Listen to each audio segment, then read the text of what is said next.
What's going on, guys? Welcome to Rand Video's channel. In today's video, we're talking about some of these mobile carriers out there that you guys are asking questions about, and that's the reason why I'm creating these videos, by the way. If you read the comments, people have questions about which mobile carrier they should use, and of course, this industry is always changing because you have companies like T-Mobile, Verizon, Sprint, and AT&T creating new unlimited data plans, and obviously consumers are paying attention because they want the best deal from those companies. Now, as far as T-Mobile and Verizon, a lot of people have issues with what I was saying about T-Mobile. A lot of T-Mobile fans and some T-Mobile employees, and of course, people who root for a greedy CEO, which is John Legend. No offense, John Legend, but you are a greedy CEO, and I've explained that already. And this channel is about real talk, so that's the reason I say that. Now, as far as the industry itself, you know, the influencers. Of course, T-Mobile has influenced this industry in ways because they brought back the unlimited data plans, quote unquote, because the data is deprioritized after a certain amount of data. With T-Mobile's 28 gigabytes, with AT&T 22 gigabytes, and of course you got Verizon also with 22 gigabytes. It depends on which company you're using, because even when I went to Sprint's page, it didn't even say an amount where it would be deprioritized. It just said that if the network was congested, then they would slow down your data basically because it's deprioritized. Now, if we're talking facts about these companies, deprioritizing the data, it does happen when the network is congested. It's going to happen all the time. No, it's not. So at the same time, there could be a balance there depending on which company you're using. So of course the network has to be fantastic, right? That's what has to happen, so you have great data connections with that network. I would say this is real talk. If you use T-Mobile, and I've said this before, and you have a great data connection with that company, go ahead and use them. I mean, how can someone argue that? A lot of people also post comments on my channel and say, you know what, I use them because the cost is great. And that's fantastic also for you guys if you think that company works for you. Now, a lot of people out there are also saying Verizon's better than T-Mobile, but even an open source project, which John Legend was talking about, is not 100% perfect. So if they say that, how could you go out there and say that? Well, obviously you want to promote your own company, so we get why you would want to say that, but we're talking about an industry standard, and in an open source project to say that one network is the best is not an industry standard, so that's real talk also. Now, as far as who's the best, which mobile carrier you should use, and which unlimited data plan you should use, I think a lot of these companies have an advantage in their own way. And even though I don't like the way T-Mobile runs their social media garbage online, and really some of it's just garbage. You guys like to mock people and you're arrogant and you're yelling at people, all sorts of stuff. But we're talking about your actual network and if customers really like your customer service and also your company. I would say with T-Mobile, their customer service is not too bad. The customer service people, they're not always informed, but that happens with a lot of companies. We're talking about actually getting customer service on the phone, which is pretty quick if you call T-Mobile. And as far as their network, from what customers are saying, and as far as compared to Verizon, I would say it's close to Verizon, but it's not exactly like Verizon, but that's just my personal opinion, and of course what people are saying in the industry. A lot of people have a lot of different opinions, but that's what I think about it. Then we're talking about the cost. And from what I'm seeing from a lot of customers of T-Mobile's, including people who are subscribed to my channel, again, they're saying they're cost effective. And another factor is that the HD Day Pass just has to be activated once now, where you're getting your HD video from T-Mobile. I say you put that all together,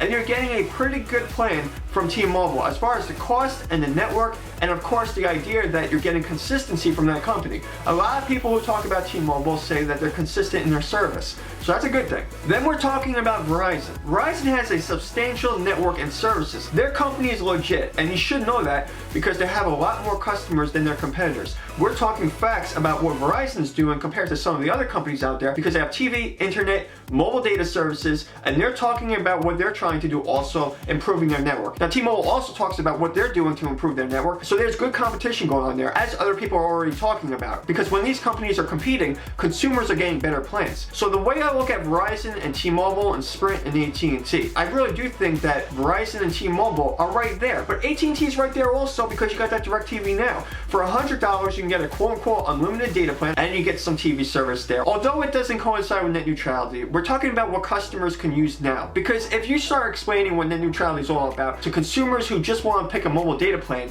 they're just going to say, hey, these are our options, so what can we do? Talk about the problems with the company, honestly. Even if you use the company, that's a start. Then we're talking about the actual industry itself, so people can follow net neutrality, and that's including the people who run these companies. We want honesty from these companies so we get honest mobile data plans. The reason why I even explained this in the previous video talking about all the plans from all the companies is because these companies have been fined for misinforming consumers, and that is not a good thing. So if we talk about T-Mobile, of course we're talking about Verizon, Sprint, and AT&T. So how can that change? And that's to really talk about this in social media in a way where one company is not just bullying other companies, or the other companies are not continuing to misinform consumers, and then we have a situation where there's fair regulation for these these companies, of course, we're going to get better mobile data plans as consumers. If you look at Sprint, they're probably one of the worst, and it's no offense to them, but their network is really awful, and that's why a lot of people talk about them merging with another company, because when you don't have as many customers as the competition, you can't work on your network, so there's a lot of problems with Sprint. But as far as the three major mobile carriers that are succeeding right now,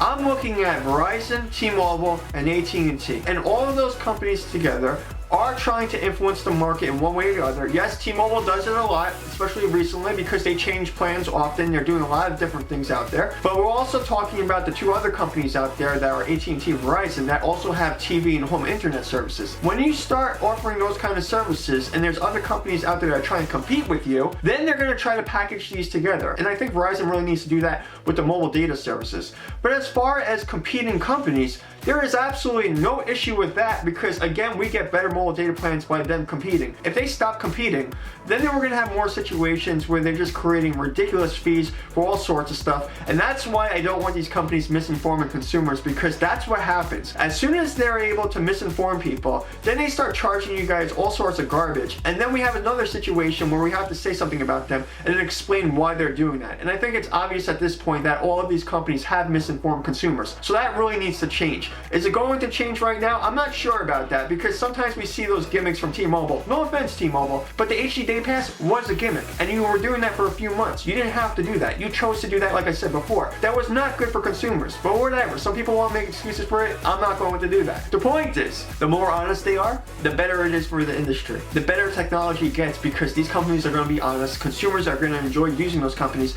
and then you're going to have even better service from those companies. But I would like to know what you guys think about all of this. Post your comments down below. Let me know what you think about T-Mobile, Sprint, Verizon, or even AT&T. And of course, if you like this video, give it a thumbs up. I'll see you guys next video. Peace out.